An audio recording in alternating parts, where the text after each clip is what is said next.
38-year-old LeBron James is in his 20th season, but he's not even the oldest active NBA player. There are 31 players who played in the NBA after their 40th birthday, and these are the 10 oldest ever. How is this guy even in the NBA? Was the most common question you'd hear about John Stockton. He was 6'1" and 170 pounds soaking wet, with virtually zero athleticism. John Stockton looked like an accountant who sometimes plays basketball at the park, and nobody could foresee that this skinny white guy would become an NBA legend. But the biggest surprise wasn't how good of a passer Stockton was, but how durable he was, especially because he was one of the most physical defenders in NBA history. John constantly threw his body around the floor and set some of the dirtiest screens of all time in the NBA. Yet, while everyone around him was getting injured, Stockton miraculously kept playing. He played in 19 NBA seasons, and in 17 of those, he didn't miss a single game. Overall, he missed just 22 possible games, and his 1,504 regular season games is the 5th best mark ever. There are 2 secrets to his longevity. The first one he was born with. Stockton's heart rate was measured at 35 beats per minute after 2 hours of conditioning training, twice lower than any other player. He never sweats. In the last minute of a playoff game, he looks like he's arrived for lunch after a walk. That's from his teammate Karl Malone. And the second secret is that he was one of the hardest workers in NBA history. Stockton never had an off day during his entire career, not even in the summer. I didn't have any outside things that could distract me. I just had one thing, and that was to try to play well. During July, he trained 2 hours a day. In August, it went up to 5 hours every day. I've tried to make myself as prepared as I can for every contest every season. He rarely drank alcohol and never went out clubbing, and everything in his life was set up toward basketball. That's why he played his last game at 41 years and 35 days of age, and why his assists and steals record will likely never be broken. But unlike Stockton, who was still productive after his 40th birthday, Herb Williams was basically stealing money from NBA teams. Williams was a center who came to the NBA in 1981, but stopped being effective on the court around 1992. But because teams always needed big guys to at least give them their 6 fouls, especially to foul guys like Shaq, Williams was still able to cash NBA checks for another 7 years before retiring. He averaged just 3 points per game in those last 7 years, and around 100 points per season. With his salary being around $1 million per year, it meant that in his last 7 years, he cashed in $1,000 for every point he scored, before finally retiring at 41 years and 129 days old. Not bad, Herb. Not bad. And some 50 years before Williams retired, not only was it impossible for bench warmers to get paid $1 million, but the average yearly salary was only $8,000. Bob Cousy was the first ever superstar point guard, and his starting NBA salary was just $9,000. In the league ruled by big men, Cousy was widely regarded as the best ball handler in the 50s, and because of his dribbling skills, he got nicknamed the Houdini of the hardwood. Cousy led the NBA in assists for 8 years in a row, and he was an all-star every year of his career, and helped Bill Russell win 6 NBA championships. In 1963, at the age of 34, Cousy announced his retirement in the last game of the regular season, crying in front of the packed Boston Garden, who cried with him. To make his departure a happy occurrence, Cousy still played in the playoffs, and he went off into the sunset by winning another NBA title. Cousy then spent the next 6 years happily retired, when the Cincinnati Royals offered him a coaching position. The money was too good for Bob to decline this offer, so he began coaching the team. Then, due to the injury of some of the players towards the end of the season, Cousy unretired his Chuck Taylors and returned to play as a player coach. He played in 7 games with a total of 34 minutes on the court, scoring 5 points and 10 assists. At 41 years and 150 days, he set the record as the oldest player in the modern NBA and would hold on to it for 19 years.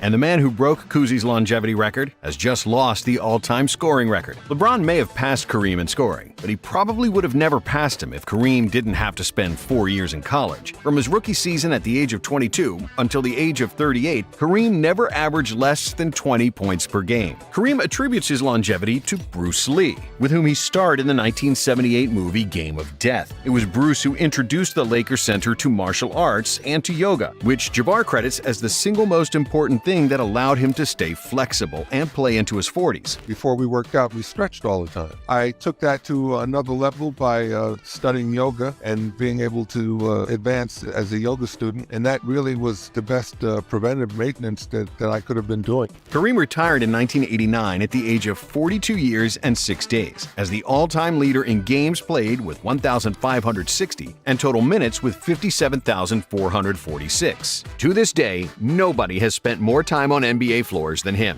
And while you may never break Kareem's records, with today's video sponsor SeatGeek, the #1 rated ticketing app with over 28 million downloads, there are more than 70,000 events every single day, including concerts, sports, festivals, and more. Every ticket across the web in one place, so you can be confident you're getting a good deal. And they're all rated on a scale of 1 to 10. So look for the green dots. Green means good, red means bad.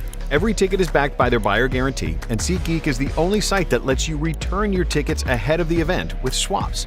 And of course, we had to come through for you guys. By using the code NONSTOP, you'll save $20 off tickets at SeatGeek. Yup, that's $20 off your first purchase with promo code NONSTOP. Make sure you click the link in the description to download the app. You do not want to pass this up. Or you'll end up like Dikembe Mutombo, who wasn't able to pass Kareem in game appearances, but he did pass him in blocked shots, with exactly 100 career blocks more than Abdul-Jabbar. And the only thing longer than Dikembe's career was his name. My name is Dikembe Mutombo Polondo Mukamba Dikenjanja wa Mutombo. Dikembe Mutombo Muplondo Mukamba Jean-Jacques wa Mutombo. Coming from a rich African family, a 21-year-old Dikembe moved to America in 1987 to play basketball. He spent 4 years in college playing for Georgetown, and his NBA debut came quite late. Mutombo was nearly 26 years old when he played his first NBA game. But even though he was by far the oldest guy in his draft class, everybody from the 91 class retired way before Mutombo. Due to his size and shot-blocking ability, Mutombo was still effective in a limited role after his 40th birthday, and he believed he would win a title next to Tracy McGrady and Yao Ming. But even though the championship eluded him, Dikembe retired as a legend at the age of 42 years and 300 days. And if we're being completely honest about this next guy, his upcoming retirement is long overdue. Udonis Haslem is the only active player on this list, but he announced that he'll retire by the end of the 2023 season. Udonis is a Heat legend, spending his entire career with the franchise. After he went undrafted in the 2002 draft, Haslem played in France before returning to the US, and Miami was the only team that believed him as an undersized center. UD thanked them with hustle and leadership, helping the franchise win each of their 3 championships. He could have retired after the 2015 season, because that was the last time he was a regular part of the rotation, but both he and the team wanted him to continue. In the last 8 seasons, he's been a unique combination of a player and an assistant coach, appearing in just 100 games and scoring a total of 174 points in 8 years. When UD finally retires, he'll be a few weeks away from his 43rd birthday.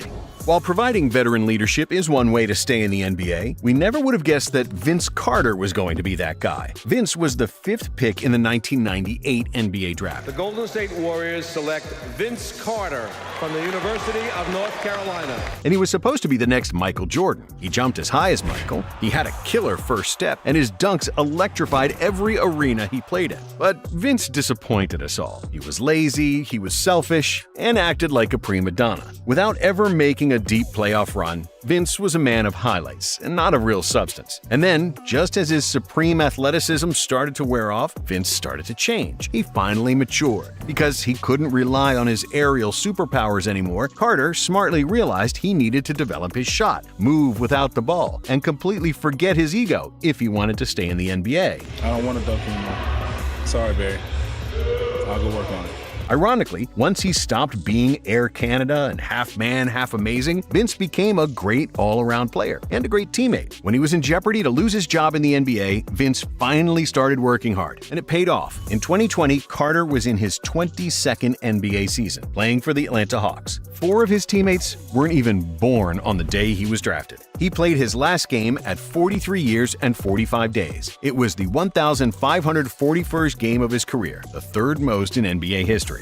And despite Vince's best efforts, he still couldn't catch the indestructible Robert Parrish. Parrish is the NBA's all-time leader in games played, with 1,611. And if we count the playoffs, that number rises to 1,795, 2 games shy of Kareem's combined games in the regular season and playoffs. Just like Kareem, Parrish thanked yoga for keeping him on NBA floors for so long. I was never a big stretcher because I felt I didn't need it. But after the first yoga class that I went to, I was so embarrassed. There were older women that could touch their toes, and I could not. I'm a pro athlete. How could I not touch my toes? And these are weekend athletes, civilians. They were touching toes, and I was struggling just to grab my shins. Other than yoga, Parrish was one of the first NBA athletes that realized the importance of nutrition. And after his first few years in the NBA, he completely gave up sugar and junk food to stay ready for the NBA games. In the first 20 years of his career, Parrish averaged 78 games per season, missing just 4 games per year. He was instrumental in Celtics' 3 championships in the 80s, and in his final season in 1997, he won his 4th title with the Bulls, becoming the oldest player to win an NBA championship at 43 years and 254 days. And that's old, but not old enough to make grandma swipe right. As for this next ancient player, Hey, Willis, are you single? My grandma kind of likes you. apart from being liked by grandmas, Kevin Willis was a very good NBA player with 1 All-NBA selection and an NBA championship. He was drafted in the famous 1984 NBA draft after Olajuwon, Jordan, and Barkley, but in front of John Stockton. And while Jordan and Stockton played into their 40s and retired in 2003, Willis outlasted them all. He first retired in 2005, but then unretired for the 2007 season, appearing in 5 more games for the Mavericks at the age of 44 years and 224 days. Willis is currently the 10th all-time in games played with 1,424, but he's not the oldest player ever. That title belongs to Nat Hickey. And if you never heard about Nat Hickey, we don't blame you, because Hickey's career started more than a century ago. Nat started playing basketball in 1921 in the American Basketball League, the first basketball league ever. He retired in 1942 and turned to coaching. But in 1948, he reactivated himself for 2 games as a player-coach in the Basketball Association of America. 1 year later, BAA merged with NBL to form the NBA. While he never played in the NBA exactly, the NBA still counts those early BAA seasons in their record books, so we are too. When he unretired to play those 2 games, Hickey was 2 days shy of being 46, which is a year older than Tom Brady was when he unretired. We just hope that Hickey's wife didn't divorce him too.